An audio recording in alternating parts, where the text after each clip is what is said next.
আসসালামু আলাইকুম বন্ধুরা, আশা করি আল্লাহর রহমতে তোমরা সবাই ভালো আছো। আলহামদুলিল্লাহ, আমরাও অনেক ভালো আছি। তো চলো, আজকে আমরা সকাল প্রায় 10টার সময় আমরা বেরিয়ে পড়েছি। আজকে দিল্লিটা ঘুরে দেখব। একটা গাড়ি ভাড়া করে নিয়েছি, আর চলো আজকে দেখা যাক আমরা দিল্লিতে কোথায় কোথায় যাচ্ছি।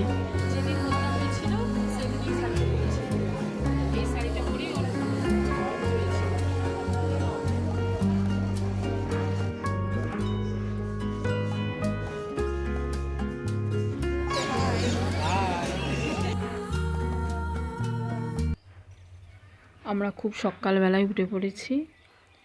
দেখো, একটু অন্ধকার অন্ধকার আছে, আর সকাল তখন কটা হবে, 7টা।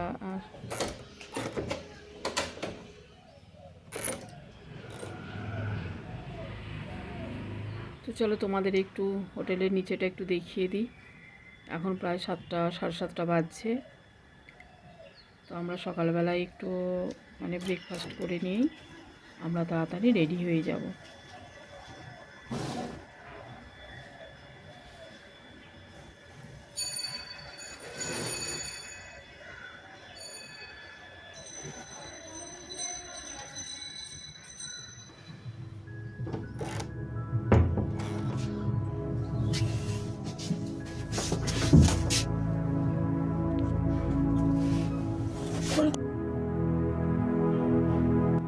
তো আমরা বেরিয়ে পড়েছি, নিচে যাচ্ছে, এখানে গাড়ি এসে গেছে।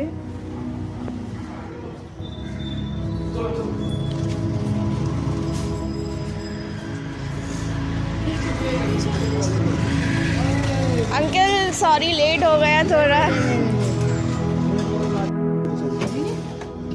চাবিটা তো ব্যাগে দিয়ে আমার ঘরে চাবি ওই কোটার মধ্যে দুটো আছে আচ্ছা। তো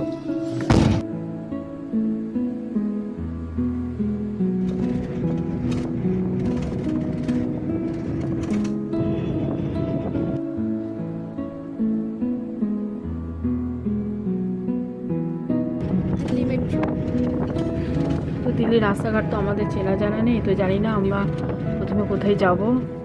ড্রাইভার যেদিকে নিয়ে যাবে সেদিকেই আমরা যাব। তো মনে হচ্ছে প্রথমেই আমাদের রাজঘাট নিয়ে যাবে, রাজঘাটের রাস্তাটা ধরেছে।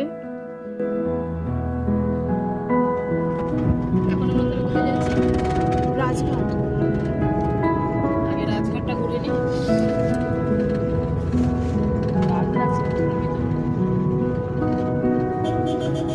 দেখো, রাজঘাটের রাস্তাটা ধরেছে, কত সুন্দর গাছপালা, সবুজের সমারোহ।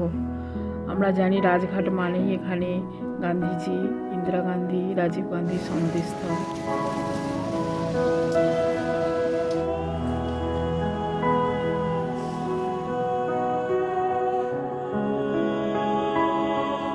मतलब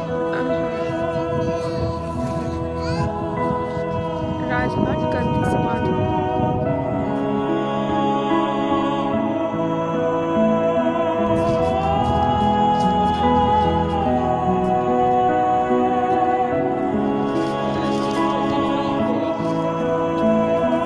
তো এখানে মহাত্মা গান্ধীর সমাধি আছে। আমরা এই রাস্তা দিয়ে আমরা মহাত্মা গান্ধীর সমাধি যাবো, এখানে ঘুরে আমরা ওখানে যাবো। চলো দেখি।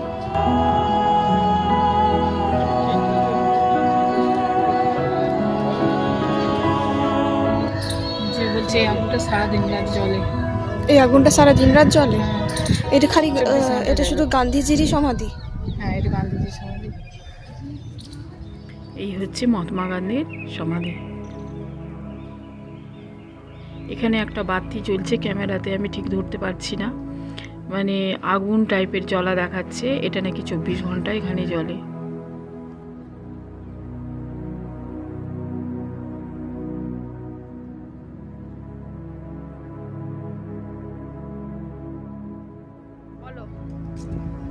গান্ধীজি দেখা হয়ে গেছে, গান্ধীজির সমাধি দেখা হয়ে গেছে।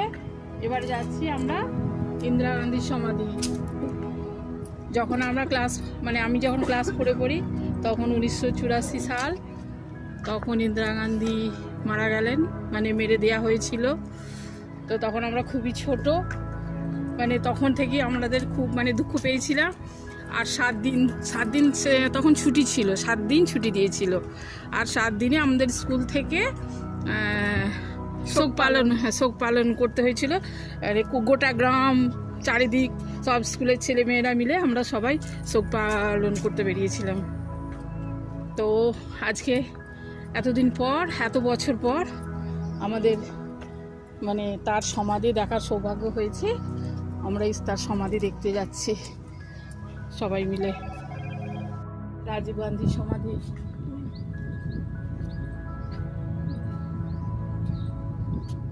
রাজীব গান্ধী সমাধি যখন, তখন আমরা ক্লাস 9-এ পড়ি। ক্লাস 9-এ পড়ো? হ্যাঁ। তুমি খুব তাড়াতাড়ি মানে তুমি 4-এ পড়ছো তখন ইন্দিরা গান্ধী। তো কি রাজীব গান্ধী তো বেশি দিন ইয়ে করলেন না, তো সব মেরে দেয়া হলো না।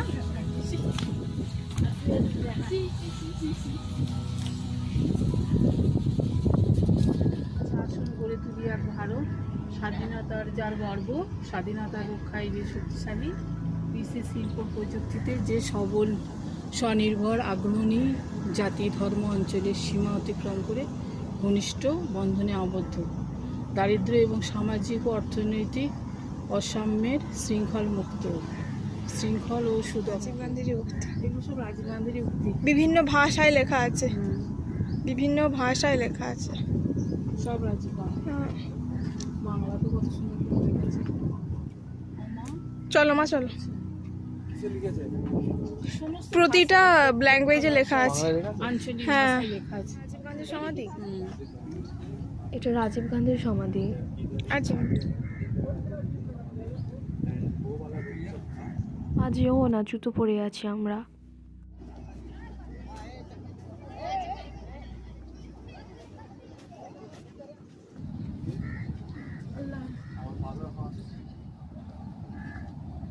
এটা কে চিনতে পারছি না।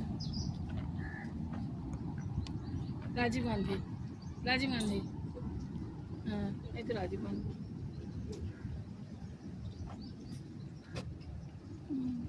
ছবি তোলা একটা। বলো এটাই। তাই এরকম কাপড় হয়, এসছি যখন একবার যাই। এবার ইন্দিরা গান্ধীর সমাধি আমরা খুঁজে পাচ্ছি না। এত বড় এরিয়া যে আমরা হাঁটতে পারছি না, আমাদের পা ব্যথা হয়ে যাচ্ছে।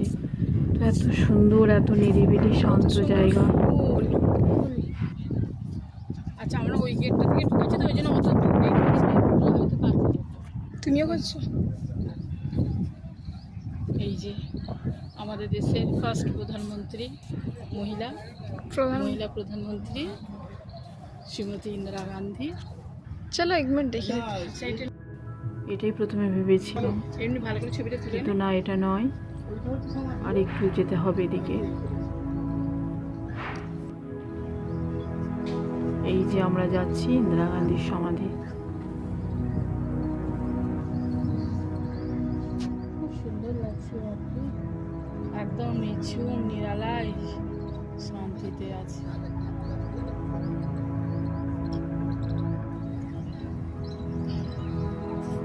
এটা একটা পাথর, সমাধির উপরে একটা পাথরের স্তর। এটাই হচ্ছে ইন্দিরা গান্ধীর সমাধি।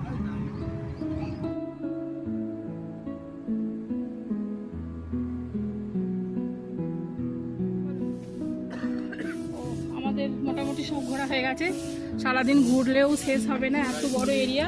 কারণ আমাদের তো আরো অন্যান্য জায়গায় যেতে হবে, সেই জন্য আমরা বেরিয়ে চলে যাচ্ছি। সেম আমি লালকেল্লা, ওইটা আরো বড়, আগ্রারটা অনেক বড়। হ্যাঁ বড়, বাট সেম।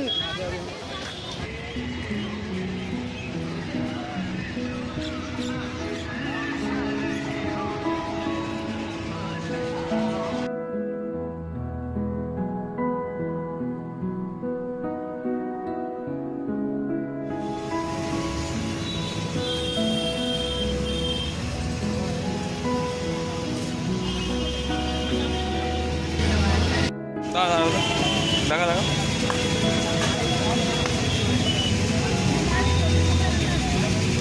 कैसा है टेस्ट? बहुत अच्छा है भैया।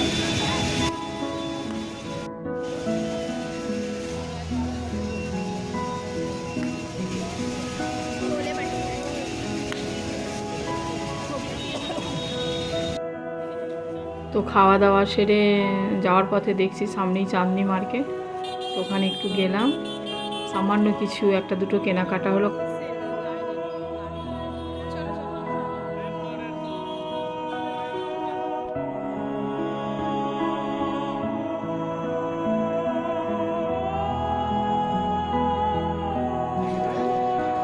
এটা চাঁদনি মার্কেট, কি ভালো লাগছে না কালারটা।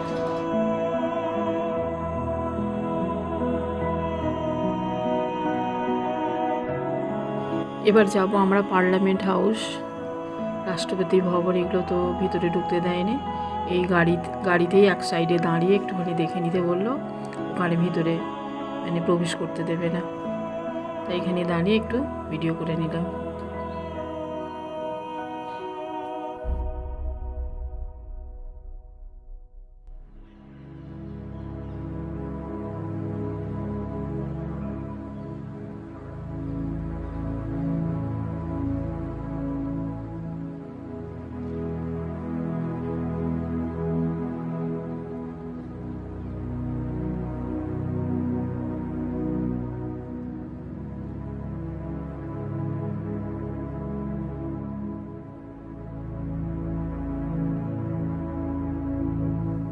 তো এবার আমরা যাব ইন্দিরা গান্ধী মেমোরিয়াল বা মিউজিয়াম।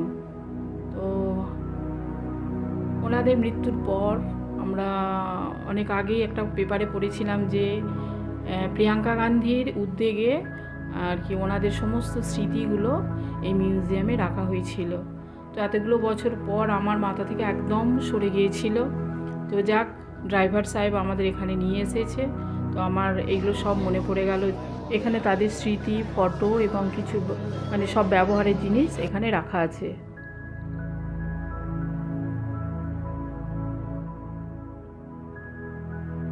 আর এই যে এখানে সঞ্জয় গান্ধী আর রাজীব গান্ধী তার মানে দাদু নানা আর কি জওহরলাল নেহরুর অস্থি নিয়ে যাচ্ছে। এটা হচ্ছে ফিরোজ গান্ধী আর ইন্দিরা গান্ধী, ওদের স্বামী স্ত্রীর ছবি।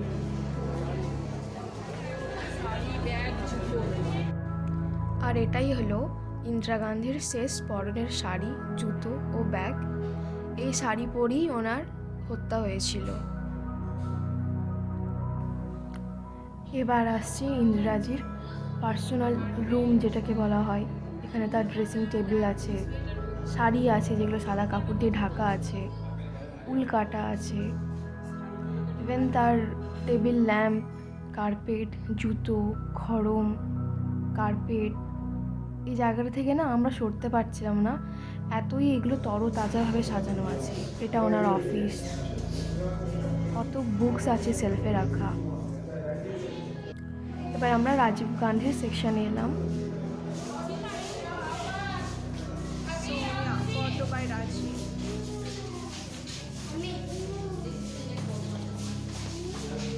আর এখানটা দেখে তো খুবই খারাপ লাগছিল।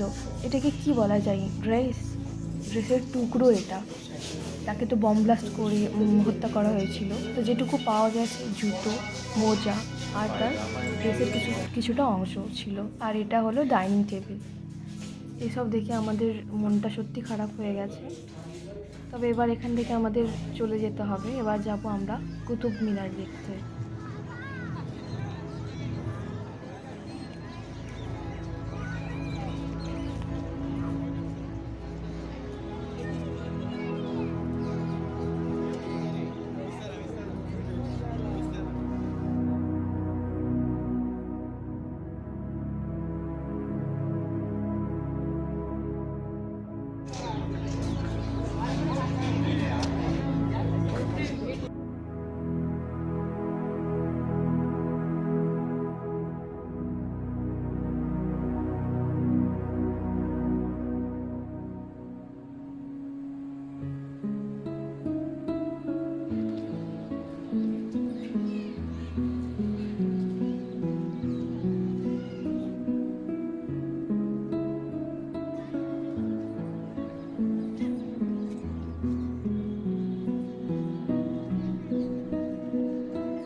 আজকে আমাদের এখানেই শেষ, মানে দিল্লিতে।